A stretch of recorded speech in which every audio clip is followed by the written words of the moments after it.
সাল্লাম কি সতর্ক করবেন? আল্লাহর নবী নূহ প্রথম নাম্বার বাণী তিনি বললেন আমি আবুদুল্লাহ। হযরত নূহ আলাইহিস সালাতু ওয়াস সালাম বললেন ও আমার কওমের লোকেরা তোমরা শোনো, আল্লাহ রাব্বুল আলামিন আমাকে নাযিল করেছেন, আমাকে প্রেরণ করেছেন তোমাদেরকে সতর্ক করার জন্য।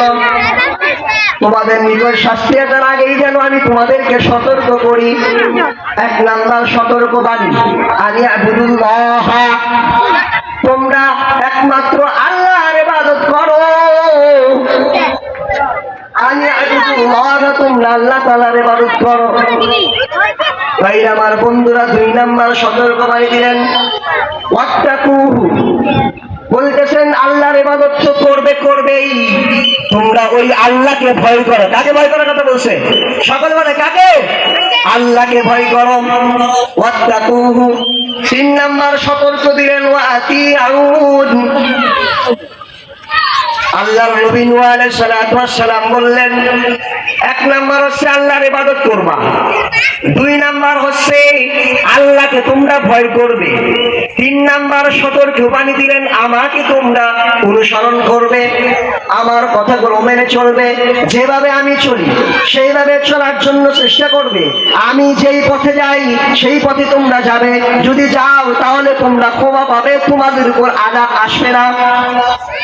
আর যদি তোমরা আল্লাহর ইবাদত না করো, আল্লাহকে যদি ভয় না করো, আমি নবীকে যদি তোমরা অনুসরণ না করো, তাহলে তোমরা শুনে নাও আমি স্পষ্ট একদম সতর্ককারী হিসেবে তোমাদেরকে আমি সতর্কবাণী হিসেবে বলতেছি, তোমাদের উপর কিন্তু কঠিন আযাব আসবে।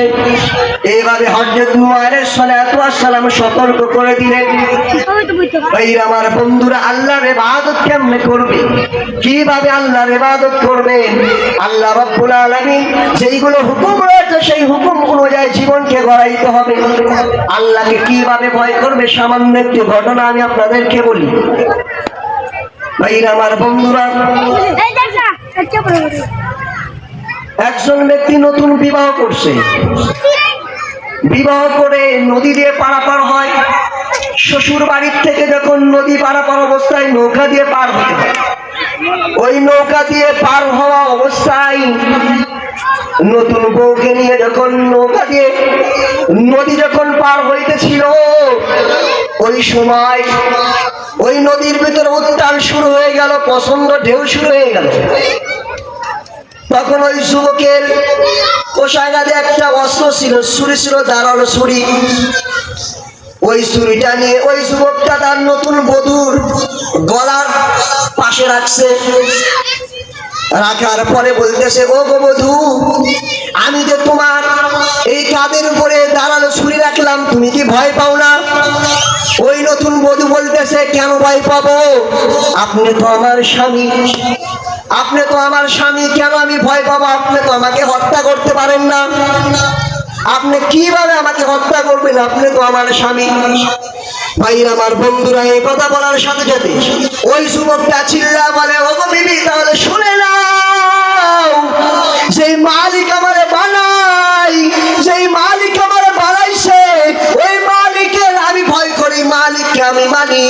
ওই মালিকের উত্তাল ঢেউর ভিতরে আমি স্বামী হয়ে তোমার গলায় ছুরি বাঁধাইছি, তারপরে যেরকম তোমার সামান্য পরিমাণ ডর নাই, সামান্য পরিমাণ ভয় নাই, ওরকম ভাবে আমার আল্লাহকে আমি এরকম মুহাব্বত করি, আল্লাহকে আমি ভয় করি, আল্লাহকে বিশ্বাস করি। এই সমুদ্রের ভিতরে উত্তাল ঢেউর ভিতরে আমার মালিক আমাকে কোনো ক্ষতি করবে না, বলেন সুবহানাল্লাহ। ভাইরা আমার বন্ধুরা, এরকম বললেন আল্লাহকে ভয় করতে হলে এরকম ভাবে ভয় করতে হবে। দুনিয়ার কোনো মানুষকে ভয় করা যাবে না, একমাত্র আল্লাহকে ভয় করতে হবে। আল্লাহ রাব্বুল আলামিন সূরা